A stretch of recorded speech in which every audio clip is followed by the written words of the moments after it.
रसूल करीम अम्मा बाद फ़ाऊज़ु बिल्लाहि मिनश शैतानिर रजीम बिस्मिल्लाहिर रहमानिर रहीम। क़ारी इकरामुल हक़ चैनल में आपको खुशामदीद। हज़रात, आज की वीडियो शुरू करने से पहले मैं आपकी खिदमत के अंदर ये अर्ज़ करूँगा कि अगर हो सके तो इस वीडियो को आप पूरा सुने। अल्लाह तबारक व तआला आपकी मदद फरमाए इंशाअल्लाह अज़ीज़। आज की वीडियो में मैं आपको सुकून क़ल्ब के लिए एक वजीफ़ा बताने वाला हूँ। वो वजीफ़ा ये है कि जुम्मे वाले दिन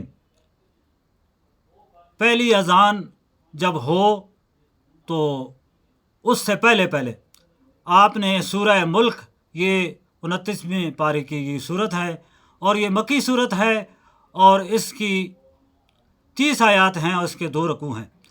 आपने जुम्मे वाले दिन इस सूरत की 11 मरतबा तिलावत करनी है।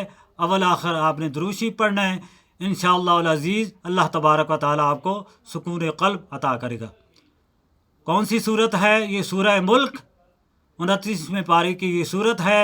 आपने जुम्मे वाले दिन पहली अज़ान से पहले पहले आपने ये सूरत इसकी तिलावत करनी है 11 मरतबा और अव्वल आखिर आपने दुरूशी पढ़ना है। अल्लाह तबारक व तआला आपको सुकून क़ल्ब अता करेगा। अल्लाह तबारक व तआला की बारगाह में ये दुआ है कि अल्लाह तबारक व तआला हमें कुरान पर अमल पैरा होने की तौफ़ीक़ अता फ़रमाए। अगर अभी तक आपने इस चैनल को सब्सक्राइब नहीं किया तो ज़रूर इसको सब्सक्राइब करें और इसको ज़्यादा से ज़्यादा शेयर करें और इसको लाइक भी करें। अल्लाह तबारक व तआला आपकी मदद फ़रमाए। वमा अलैना इल्लल बलाग।